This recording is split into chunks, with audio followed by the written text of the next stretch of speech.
시카고 윈TV 미주 핫뉴스입니다. 연방준비제도가 기준금리를 0.5%포인트 올려 2000년 5월 이후 22년 만에 최대 인상폭을 기록했습니다. 40년 만에 최고로 치솟고 있는 물가를 통제하기 위한 본격적인 통화 긴축에 나선 것입니다. 다음 달부터 자산을 축소하는 양적 긴축에 초점을 맞출 예정입니다. 연방공개시장위원회 FOMC는 4일 만장일치로 연방기금 기준금리를 0.25에서 0.5%를 0.75에서 1%로 상향 조정했습니다. 금리 인상폭을 0.5%로 한 것은 22년 만에 처음입니다.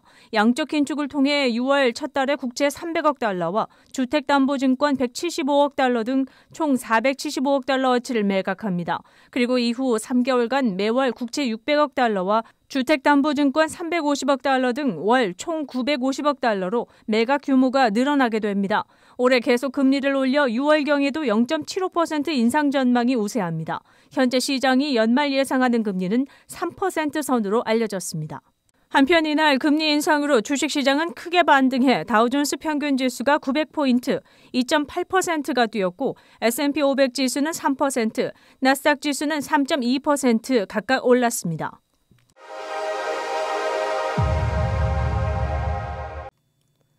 연방정부의 긴급 렌트 보조로 인해 팬데믹 기간 동안 수백만에 이르는 가정들이 혜택을 받았습니다. 최근 의회로부터 460억 달러 기금이 바닥나기 시작하면서 지역별로 더 이상 혜택을 못 보는 곳은 집주인으로부터 퇴거 명령을 받는 케이스가 증가하고 있다는 소식입니다. 인플레이션이 40년 만에 고공행진 중이고 렌트비마저 급상승하는 추세에서 더 이상 정부로부터 수혜를 받지 못하는 가정들은 위기에 처했습니다. 미네소타의 지역병원에서 리크루터로 일하는 61살의 웨인 매시키는 지난 8개월 동안 렌트비를 보조받아왔습니다. 불안정한 수입 때문에 한 달이 괴로운 처지라고 호소했습니다. 지난달에는 렌트 지원이 완전히 끊겨 곧 주인으로부터 퇴거 공지를 받게 될 처지에 놓였습니다. 렌트비 지불을 위해 자동차를 처분해야 할 입장입니다. 가족이나 비영리 단체를 찾아 도움을 호소했지만 조만간에 아들의 집에서 기거해야 할 입장이 됐다고 털어놨습니다. 정부 보조 프로그램이 끝나가면서 이처럼 법원에 퇴거 명령을 신청하는 집주인들의 행렬이 늘어나고 있습니다. 미네소타를 비롯 캘리포니아, 커네티컷, 뉴저지 그리고 텍사스주 등이 여기에 해당되며 세입자들은 가족들을 위한 음식을 살 것이냐 혹은 밀린 렌트비를 내느냐 하는 결정을 해야 하는 곤란한 처지라고 이들을 돕는 비영리 단체 관계자들은 전했습니다.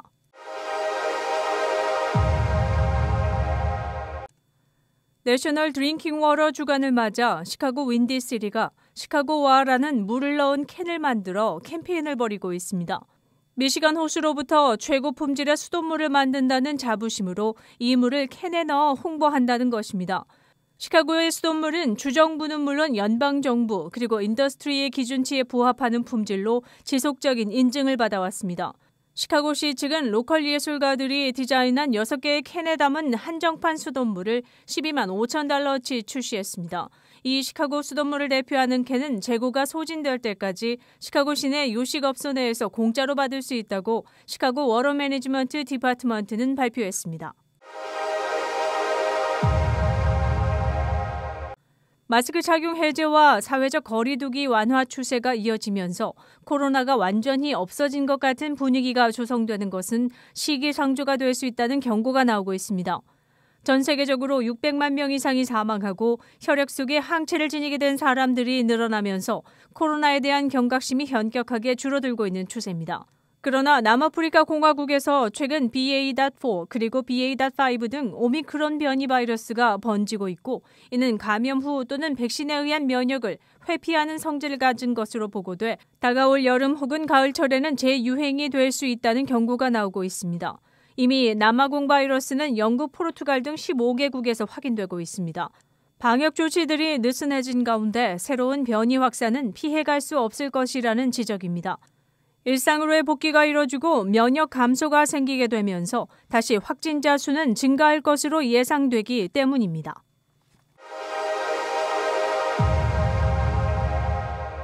시카고의 봄은 언제나 오려나 5월 첫 주에 접어들며 아직 기온이 최고 50도 선에 머물러 있고 비가 오거나 구름이 끼고 흐린 날이 연속입니다. 오늘 현재 기준 지난 42일간의 날씨를 보면 햇빛이 나고 화창한 날씨로 기온이 80도 이상 올라갔던 날은 딱 하루였습니다. 3월 마지막 주부터 4월을 거쳐 5월 첫 주로 넘어오면서 햇빛이 난 날은 약 7일에서 10일 정도였지만 기온은 평년보다 낮았던 것으로 나타났습니다. 지난 4월 23일 토요일에만 강한 햇빛과 더불어 여름 기온 같은 날씨에 얼굴과 피부가 탄 경험을 한 사람들이 많습니다. 지난 40여일간 시카고 지역 날씨는 평년보다 구름 낀 날이 많았고 강수량도 평년보다 1.56인치 더 내렸다고 기상청은 밝혔습니다. 4월에 비가 내리지 않은 날은 오직 6일로 나타났습니다. 구름이 끼어서 흐리고 춥고 비까지 뿌리는 날은 이번 주까지 지속되며 다음 주 초부터는 드디어 기온이 80도를 상회하며 따뜻한 봄을 기대해도 될 것 같습니다. 기온은 평년보다 높아질 것이라 예보입니다. 그러나 아마 6월까지는 화창한 날씨가 지속되리라는 보장은 없어 보입니다. 코로나19 현황입니다. 미 전 지역 신규 확진 52,573명, 신규 사망자 수는 340명이며 백신 완전 접종률은 66.7%입니다. 일리노이주 신규 확진 5,748명, 신규 사망자 수는 15명이며 백신 완전 접종률은 68.8%입니다. 다음은 어제 기준 각 주의 신규 확진자와 신규 사망자 수입니다.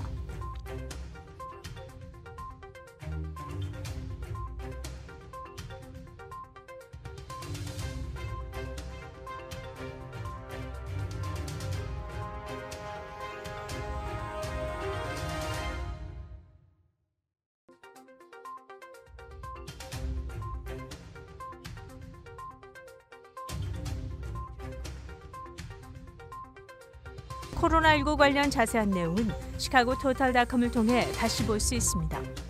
윈TV 채널 24.5와 MCTV 채널 24.6 방송은 안테나를 이용한 공중파 방송을 통해 시청할 수 있습니다. 코로나19 비상시국 뉴스24에서는 여러분의 제보를 기다립니다. 제보 전화 847-290-8282번입니다.